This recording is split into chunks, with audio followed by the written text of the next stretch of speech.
Akong opening statement, but I'll tell you about my visit here.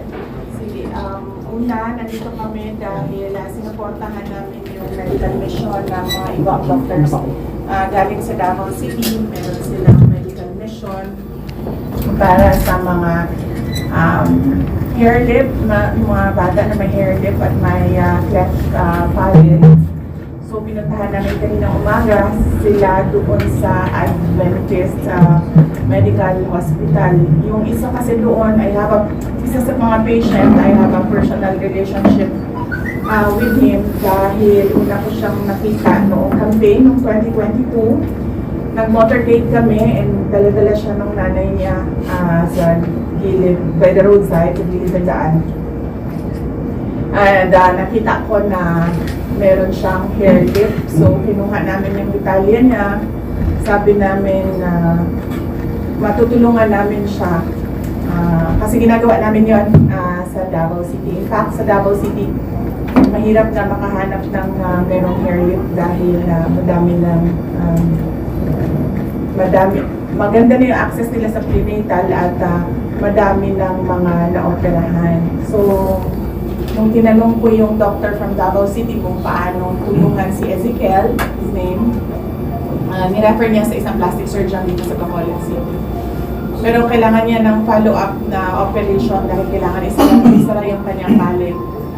So ginawa nila kanina kasama ng mga 130 other patients. Nagpapasalamat kami sa Adventist Hospital sa ating mga doctors sa tulong nila sa mga bata na merong hair lip at cleft palate.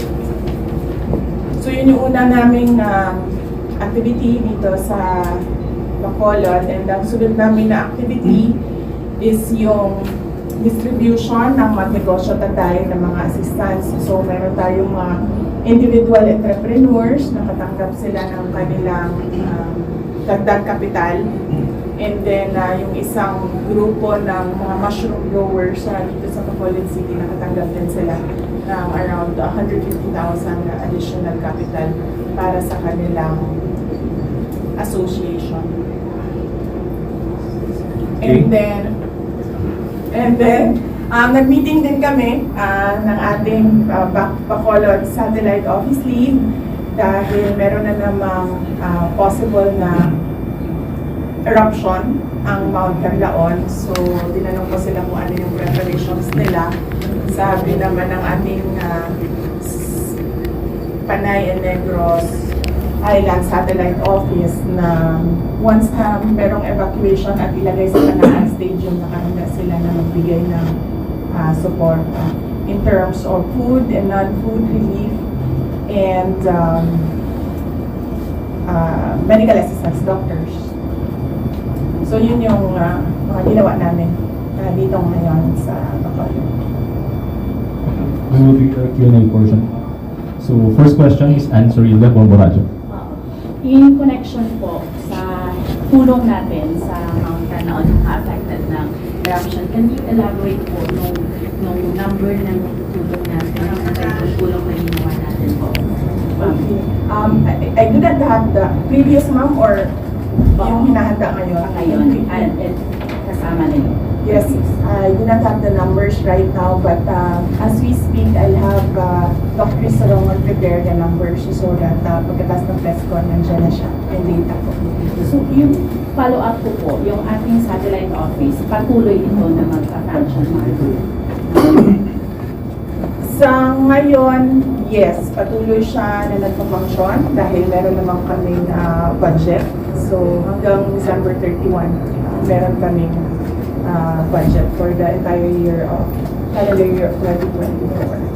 So, nandiyan sa doctorate.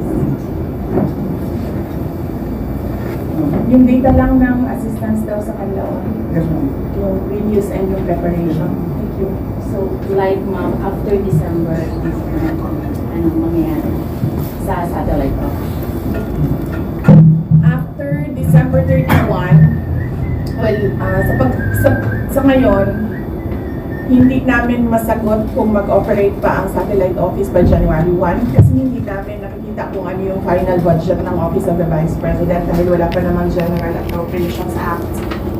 So, once lumabas yung budget for next year, malalaman namin kung ano yung budget ng Office of the Vice President and then we will adjust accordingly. Okay, next question is Cheesy. Chicey, Pricey, Daily Star.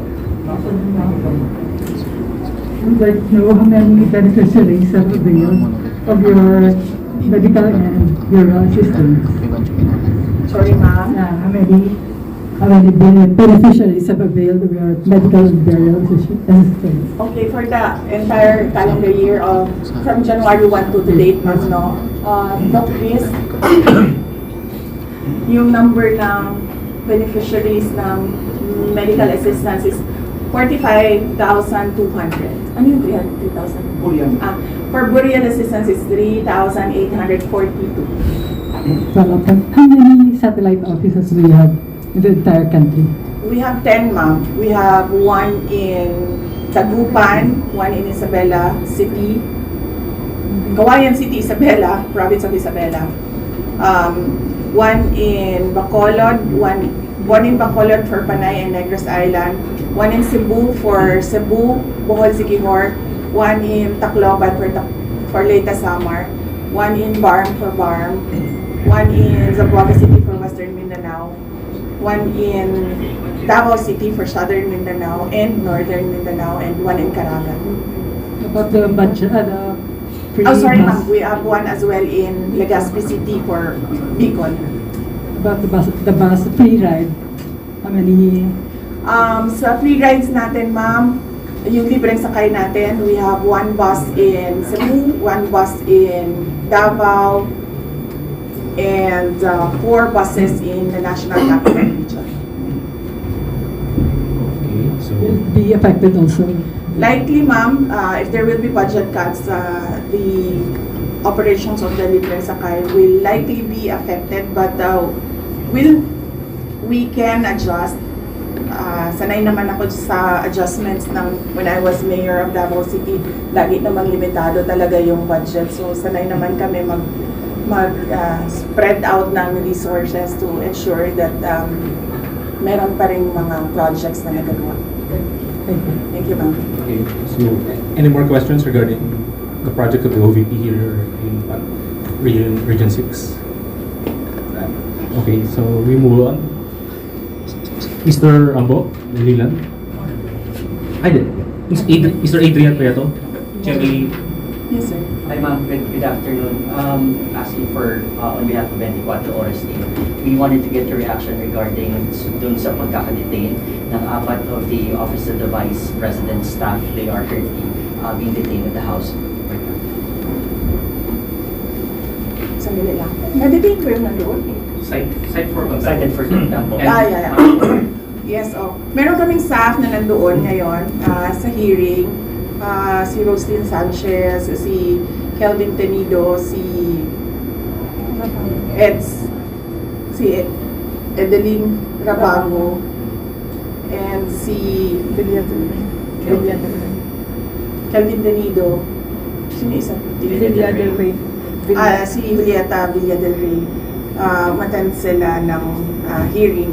Ang ano naman namin sa Office of the Vice President, kung ano yung gusto ng tao gawin, sinusuportahan lang namin. So kung sinabi ng tao na mag-a-attend siya, then binibigyan namin sila ng suporta kung ano man yung hinihingi nila or nire-require nila na assistance.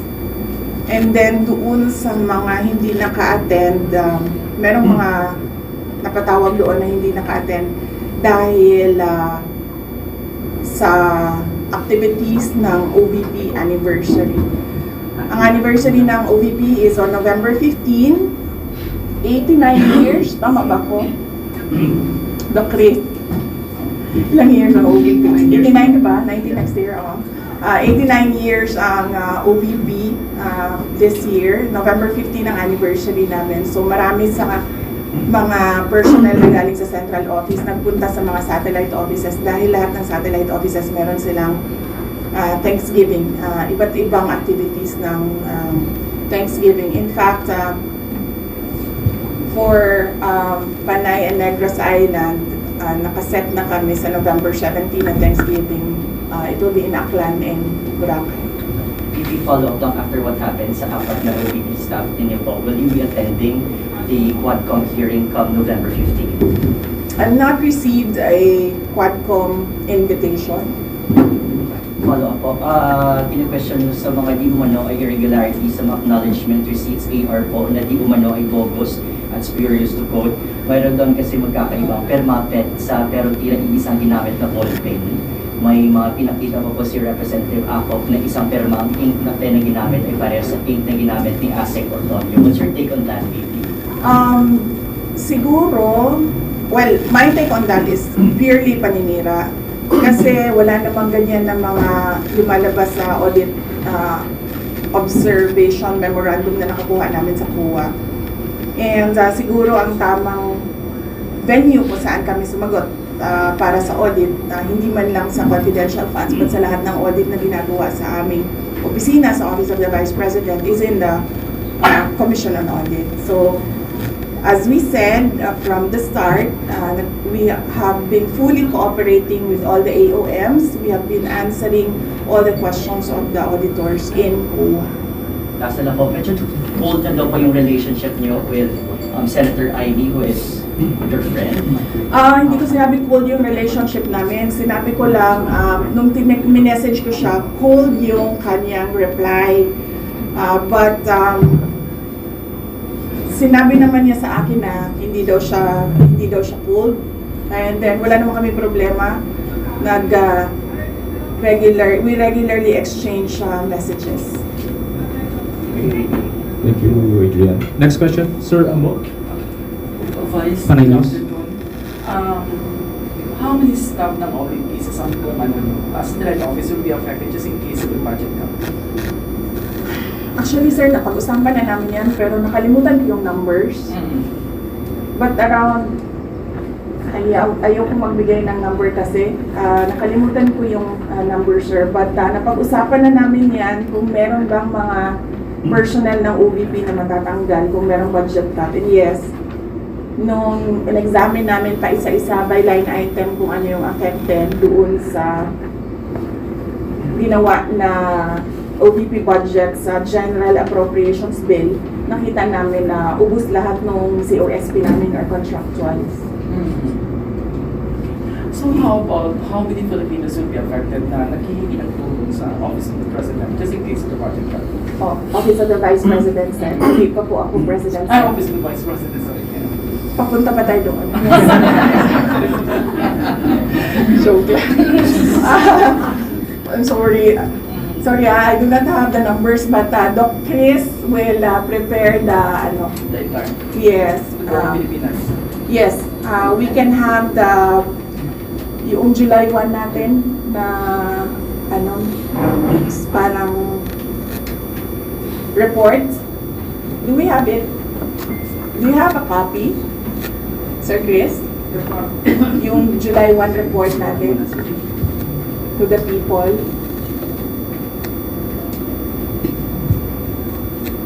So every, yes, thank you. So, but this is the first year. First year lang ito. Mataba pa ako dito. Yung second year siguro, bayan na ako. So every year we have a report, sir. Na ginagawa namin every June.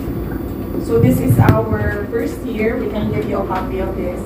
And then we did our second year last June. Next Sunday, we'll give you a copy as well. Nandito po yung lahat ng mga accomplishments ng Office of the Vice President sa mga flagship projects. Last question ko is, magsusupport ka ba kay Mayor Bing Duterte considering that he is again fighting actively during the elections of this? Okay. Sa ngayon, personal decision ko na wag as of this moment, personal decision ko na huwag mag-endorse ng kandidato, local man or national candidate, kasi medyo hindi maganda yung experience ko last election 2022, and meron talagang mga tao na nagsasabi sa akin na bumoto lang naman kami dahil sinabi mo. So, given that some people follow what I say, meron akong parang hesitation ngayon na magsabi ulit kung sino ang mga iboto ng mga tao. Pero, paalala ko lang sa ating mga botante na kilatisin nila yung mga kandidato sa mga lugar nila. Tingnan nila kung ano yung nagawa, tingnan nila kung ano yung sinabi, at natupad ba or binigay ba yung mga sinabi ng kandidato. And syempre, ikumpara nila ang iba't ibang mga kandidato nila. Huwag silang maniwala sa endorsement lang ng isang tao o endorsement lang ng isang sikat na personalidad. Dapat kilatisin talaga ng mga botante ang kanilang mga kandidato. That way, mapanigurado natin na nananalo at napipili talaga yung mga karapat-dapat na umupo sa mga pwesto. Next question. Sir Dale, action value. Wala. Okay. So, next. Miss Mayo Panayos. Miss Merlinda of Sunstar.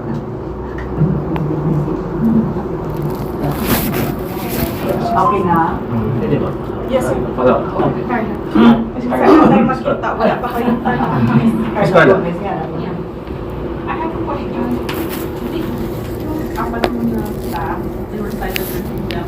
How would you describe that? Is that rated or they justified for citing? Lahat, sa simula pa lang bang nagsabi na talaga ako na the hearings in the House of Representatives are politically motivated. Unang-una, nagsimula yan last year, di ba?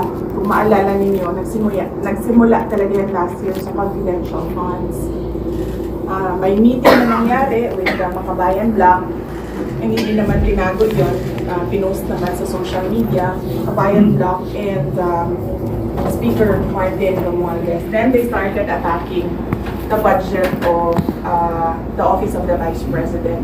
When in fact, pag-submit ng budget na yan, pag-submit ng depart ng office ng budget, nasa NEP na yan siya. Ibig sabihin, pag nasa NEP siya, in-approve na siya ng President because that NEP is the submission of the President to Congress of his proposed budget. So, katapos ng meeting nila, nag-hearing na sila noong budget, and lumabas, nang nag-hearing sila ng budget ng Commission on Audit, lumabas ang dalawang AOM.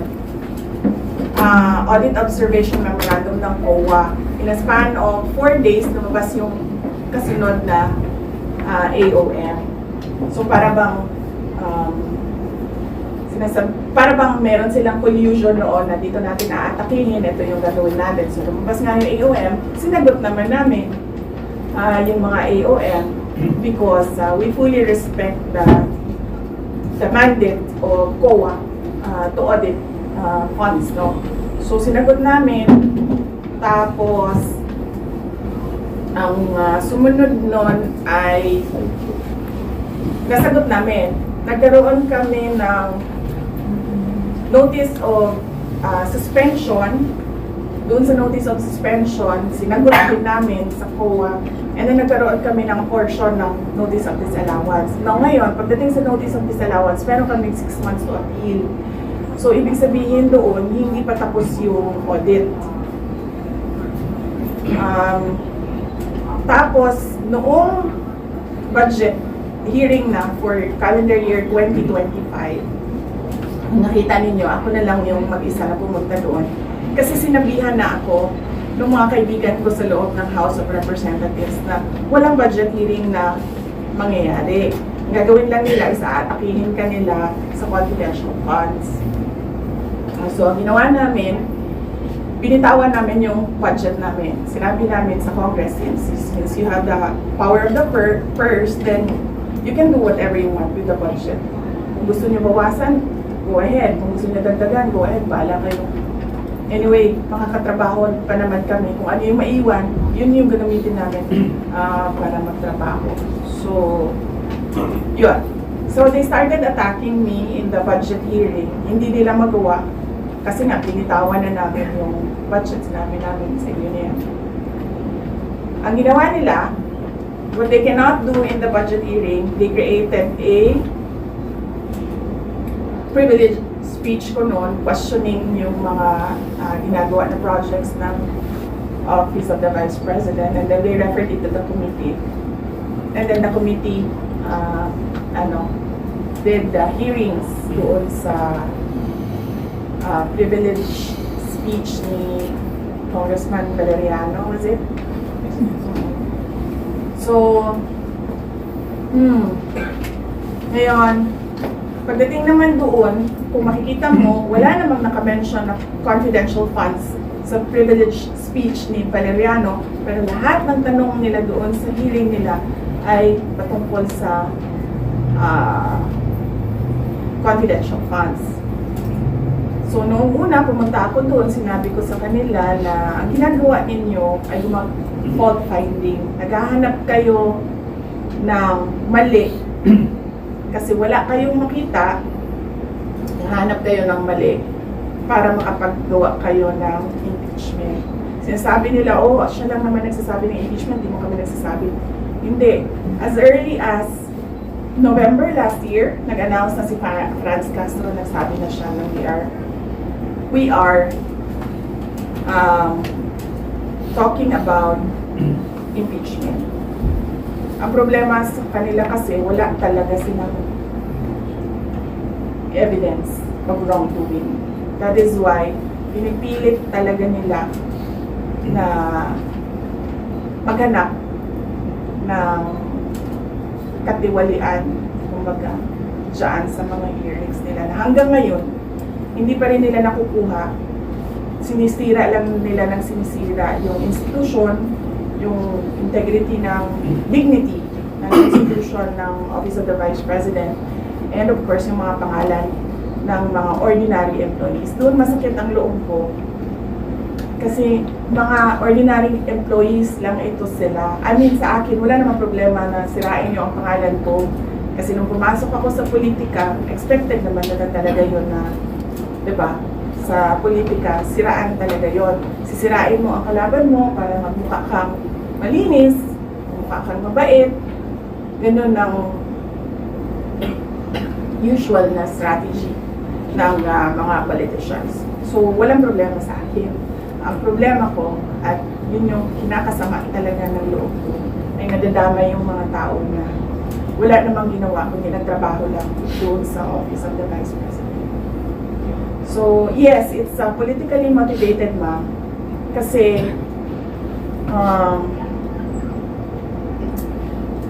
dahil hindi ko alam kung anong kinagalit ni Lisa Marcos sa akin. Sabi niya, yung tumawa daw ako sa pagsabi ni PRD na yung president. And yun naman yung sinabi niya na kinagalit niya sa akin. So,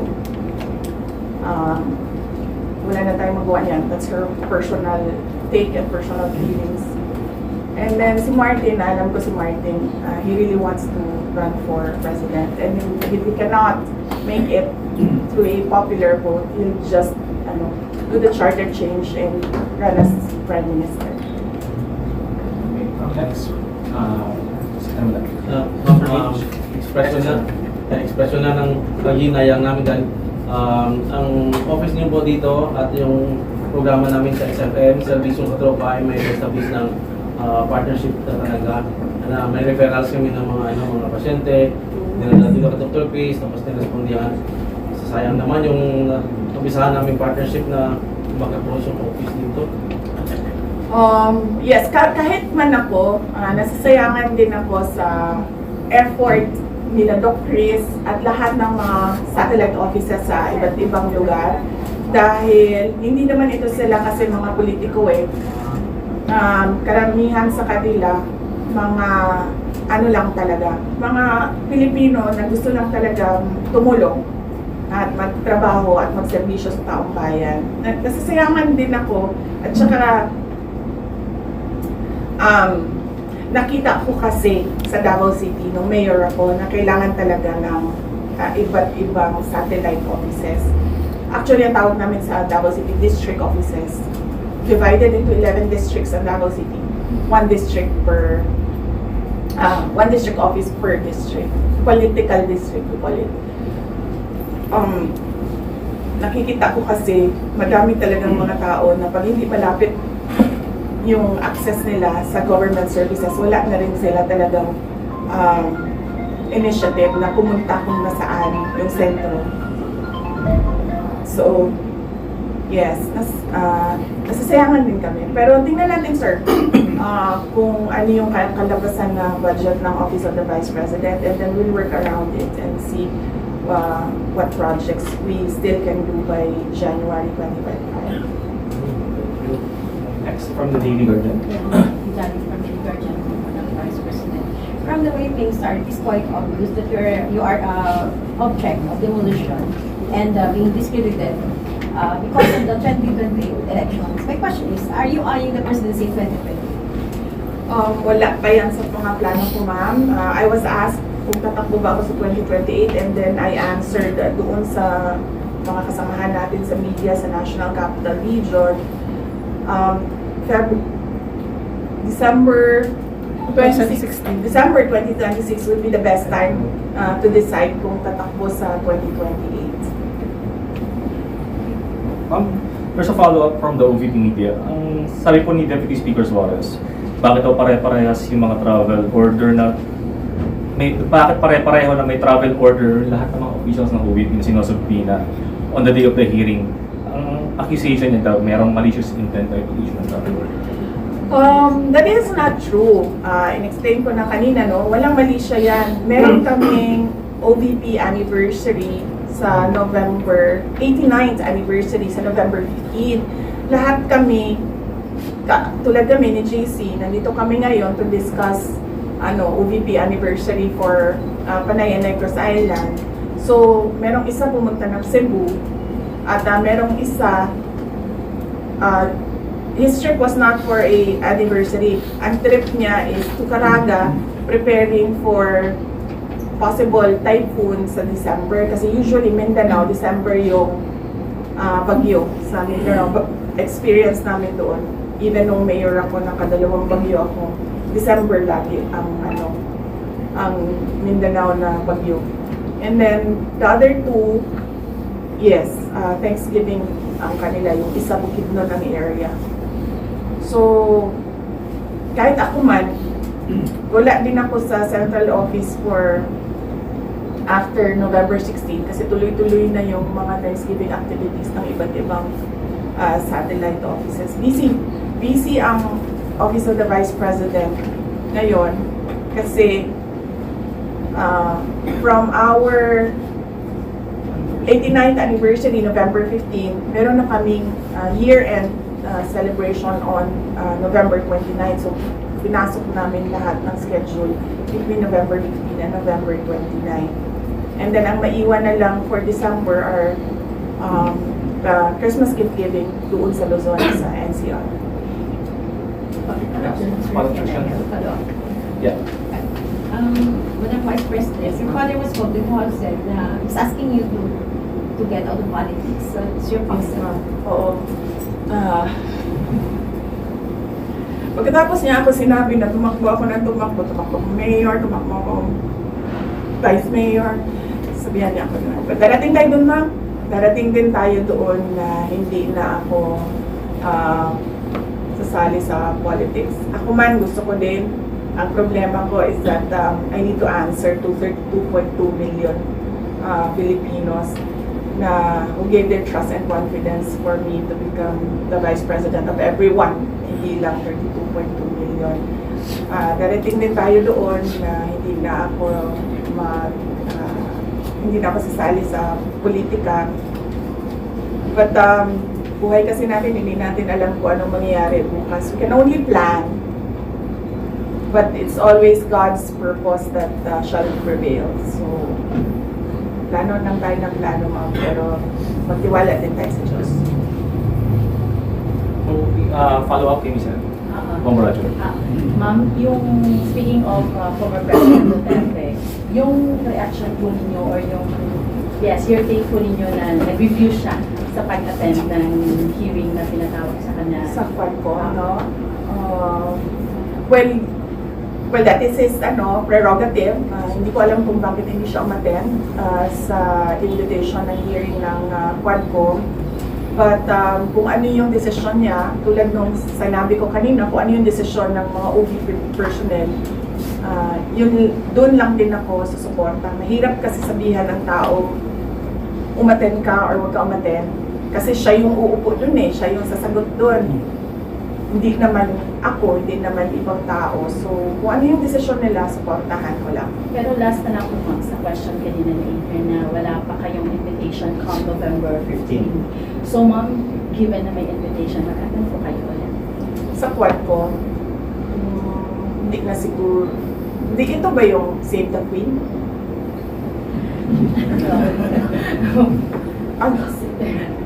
Mag-attend po kayo ma'am? Kung yung Save the Queen lang komentan ko na lang yan siya, ma'am. Kasi alam mo, ma'am, walang gumagawa ng operation na sasabihin niya kung ano yung objective ng operation niya. Let's for example, ang operation ko ay Save the Queen. Napaka-obvious naman siguro nun na parang tipong ang aming operation ay to make sure that she becomes president, and ang pangalan ng operation namin ay Save the Queen. Parang walang tanga na operator na ipapangalan mo sa operation mo ay kung ano yung objective mo. So hindi ko po kayo attend? So, pag-iisipan ko, ma'am, pag gusto ko makipag-away, siguro attend ako. Pero sa ngayon kasi sabi ko kay JC, parang sa January na lang makipag-away kasi nga sobrang busy talaga yung Thanksgiving ng 89th anniversary. And ito din yung introduction namin sa 90 years ng OVP next year. Any more question? Last question.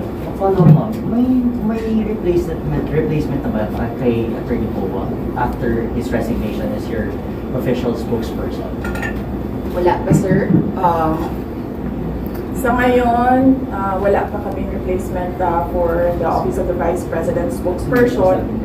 And if you have recommendations or a short list, we welcome your recommendations.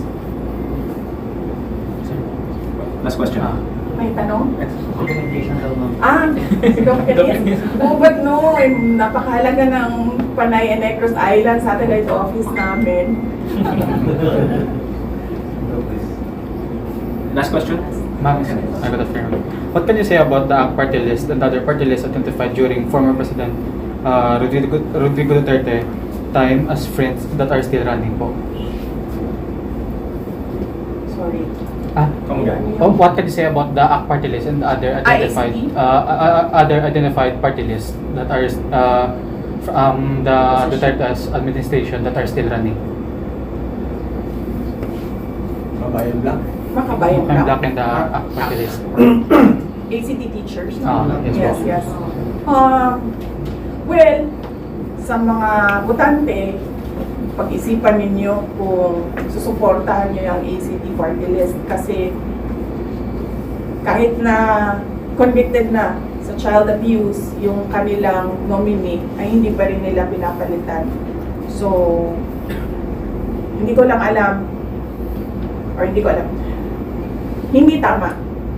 Hindi tama na isang grupo ng isang party list ng mga teachers ang kanilang nominee ay isang tao na convicted with the crime of child abuse. So, pag-isipan ninyong mabuti yan bago kayo bumoto ng party list. And sa iba namang mga makabayan block na party list, ilang beses na inulit-ulit ng NTF-ELCAC kung ano yung connection nila sa CPP, NPA, NDF. Yes, sir. We know Sorry, that you are close to Pastor Kibuloy. What can you say about these cases? It's a good thing na he decided to surrender so that mas mapadali yung pag-hearing ng cases niya. And I understand he's fully cooperating with the courts. And sana ay matapos na i-resolve na yung kanyang mga kaso. Kung meron na siyang kailangan panagutan, then panagutan niya. Kung inosente man siya, then mapalaya na siya. One last. Pomoradyo. Madam President, Aposes din President. Pomoradyo, Vice President. Sorry, parang nagmamadali ako. So, paano mo ba ihambing yung trabaho ng nag-iisa ka na compare mo na mayroong unity pa kayo ng administration ni President BBM? So, saan yung mas ganda na magtrabaho mo mag-isa o mayroong kasi? I don't like crowds, so okay lang ako mag-isa. With the administration? Compare mo na ngayon na... Pareho lang naman eh. Nung nandun ako, inaatake nila ako. Nung umalis ako, inaatake din nila ako. So, kung may preference man ako, base ko sa personality ko, ayaw ko ng maraming tao. I don't like crowds, so I can work alone. Thank you, members of media. Thank you, members of President. Na-excite ako.